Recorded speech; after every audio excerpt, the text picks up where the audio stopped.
Now the question arises, can you learn to be present? Or do you just have to wait for just presence to arise?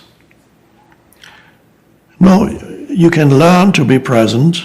If you're ready, then you can learn to be present. In daily life, in situations in daily life, you can learn to be present.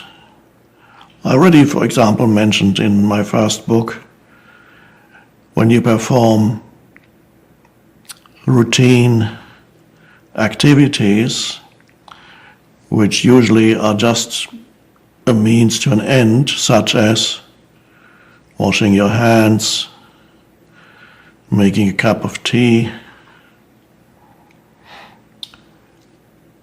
getting into your car, closing the door. There, you can use those routine activities and see if you can be completely present rather than use them as a means to an end, make them into an end in themselves.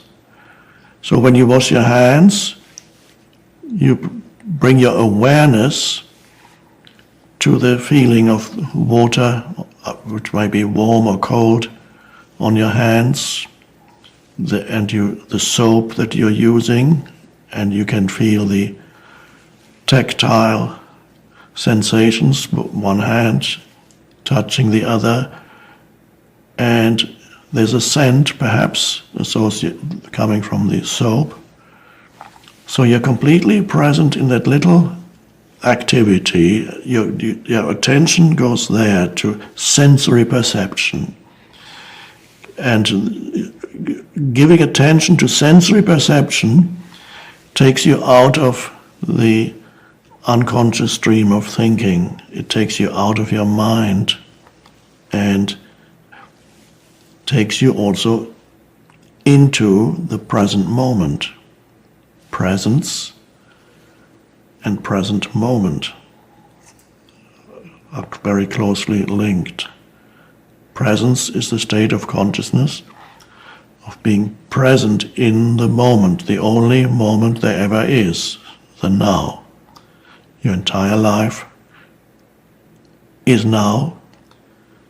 Whatever you experience, feel, do, think, whatever, is always now, has always been now, will always be now.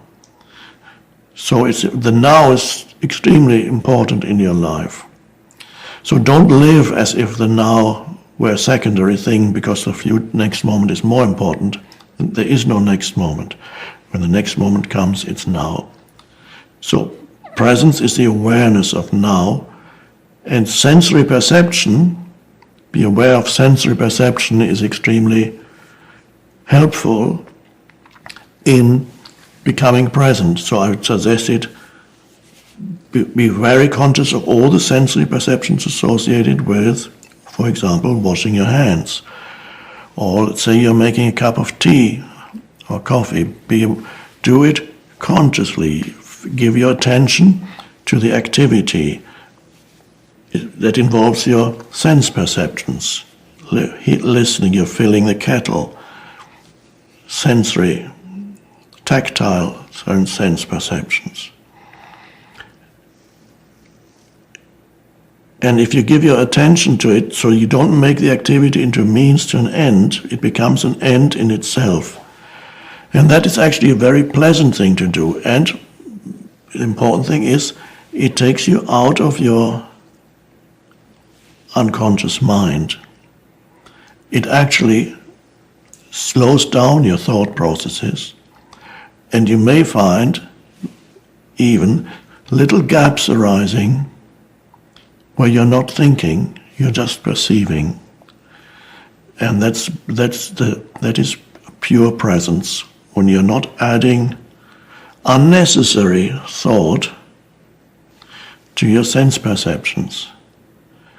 And so another one is waiting. Whenever you're waiting for something, instead of becoming impatient or every time get out your phone and look at the latest messages or tweets or texts or emails without compulsively doing that every time you're waiting at the elevator, waiting in line, waiting on the phone for somebody to answer. There's so many times when we are waiting every day, waiting to meet somebody, waiting at the traffic lights, waiting. And for most people, waiting is not pleasant. They try to get away from it. You can use, every time you're waiting for something, you can use it as an opportunity for entering the state of consciousness of presence. So, for example, if you're waiting, and this is just, you press the button for the elevator, let's say it takes 1 minute or even half a minute for the elevator to arrive, and you're standing there.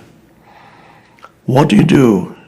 Instead of daydreaming or getting out your phone, you're aware of that moment, of your visual sense perceptions. You're looking at that elevator door, your surroundings, and you become aware that you're breathing, and you become aware that you're alive inside your body. So you're breathing, you're alive, you're perceiving your surroundings, and that's where your attention is. Breathing. Can you sense some aliveness inside your body? And you're observing your surroundings. You're coming into the present moment. You're using this waiting period ultimately to get out of your conditioned mind and become aware of this moment and become aware of yourself in this moment. Become aware of your own awareness in this moment. And that's a very peaceful thing to do. You're driving, another example. You're driving, of course, there are many red lights where you have to stop. Use that as an opportunity for being present every time there's a red light. Give your fullest attention to what you're looking at. You're looking at the red light, but peripherally you're also aware of whatever else is around you. And again, put your consciousness on your breath. Feel the air moving in and out of the body. And you may discover things that are actually beautiful. There's trees there, people walking there, all the manifold expressions or manifestations of life around you. You're coming into the present moment. Some researchers have found that if you start driving at the age of 18, and you drive up to the age of 75, you would spend, I don't remember the exact figure, you would spend several months of your life waiting at red traffic lights. So don't waste all that time. Use it for in your spiritual, this is ultimately, we could call that spiritual practice. So there's a little space, you create little spaces. Ultimately, the spaces that you create in your life, they're extremely important, but ultimately the spaces are inside you. They're spaces inside your mind that you create. You're using external conditions to create more inner space, more inner spaciousness. And that's what you need. That is the arising of presence when you discover that there is a dimension in you that is very deep and spacious, where the person is actually transcended and something much vaster emerges. That's an amazing discovery. So many situations can be used in that way. Anything that you do consciously with attention to detail can bring in presence.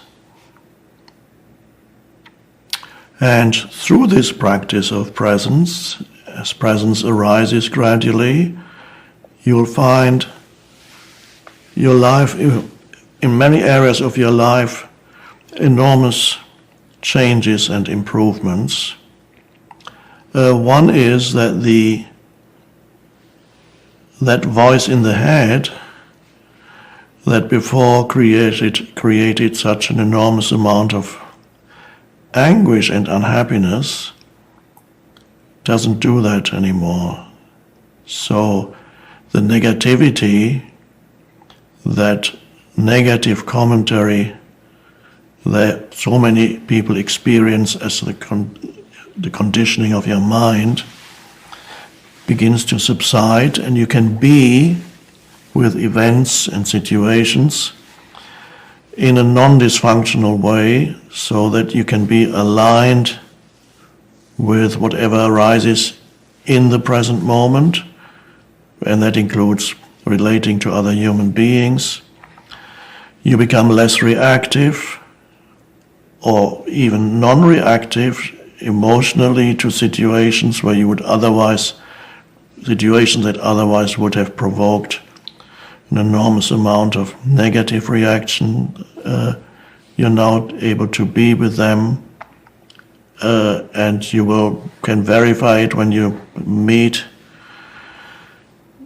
say, people you've known for a long time that you've had a dysfunctional relationship with, or family members, and then you meet them again at Thanksgiving dinner or Christmas dinner, and the same comments and criticisms that people make no longer have the power to upset you. You're able to accept that people manifest the behavior that corresponds to their level of consciousness, and that's all.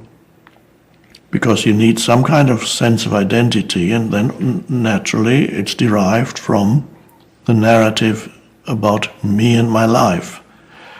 And you may have noticed that the narrative of me and my life very often is not all that satisfying. There's always, for many people, it's a very unpleasant narrative. Things that they have an enormous amount of regret and resentment and guilt that becomes part of their conceptual identity of who they are, what people have done to you, and your failures, your successes, your failures. It's all concepts in the mind. The mental concepts, when you live through mental concepts and derive your identity from mental concepts, then you do the same to other people. Then you have concepts about who other people in your life are, which is again a conceptual identity. You manufacture a conceptual identity for every person in your life and every person you meet. Immediately you arrive at some kind of judgments about that person. That's very limiting, and as far as personal relationships go, it prevents you from ever truly relating to another human being, because you would be relating to the other human being through a veil of conceptualization. In fact, you're relating to virtually everything through a veil of conceptualization, because there's this continuous mental labeling of your sense perceptions. So it means you are trapped in your mind. Your mind becomes a screen. It cuts you off. It cuts you off from the other human beings. There's not a true relationship. So that is deriving your sense of identity from concepts, and that, as you become present, that changes, and you then suddenly realize there is a deeper dimension in you that is more truly who you are than your personal history. That sense of awareness or presence is more truly and deeply who you are in your essence than what has happened in your life. Not that you completely forget what has happened. You still remember what has happened in your life. You remember your story. But you no longer look to the story to provide you with your sense of identity. Because your sense of identity comes now from a deeper place of the presence of consciousness. That's the shift. And that changes everything dramatically, because the conceptual identity is always in a state of lack and unfulfillment. It's ego, it's the egoic identity. It needs others it uses other people in an attempt to strengthen the conceptual sense of self. It needs to be superior to others in order to feel. It needs to feel superior to others, and so that it strengthens your sense of self in that way. The egoic conceptual identity is always looking to enhance its sense of self, which is deficient. How can I make myself bigger? And if you can't do it by being better than somebody else or other people, then you can do it by being more of a victim than somebody else. That's another big conceptual identity that many people have. They see themselves as victims of another person or victims of another group of people. Very common thing for people to have that type of conceptual identity. So all that creates an enormous amount of dysfunction and prevents you from truly relating to other human beings. When you no longer live through a conceptual identity, then the possibility of having truly satisfying and harmonious relationship with other human beings is there. You can truly relate to the other, free of the screen of conceptualization. And that's where love can arise, where empathy can arise, compassion can arise, all those things that make you truly human. And that is the only way then to change the world, because ultimately that's what it is. Everybody is looking for how can we change the world? Well, you cannot change the world unless there is a change in your state of consciousness. Nothing could be more important than that.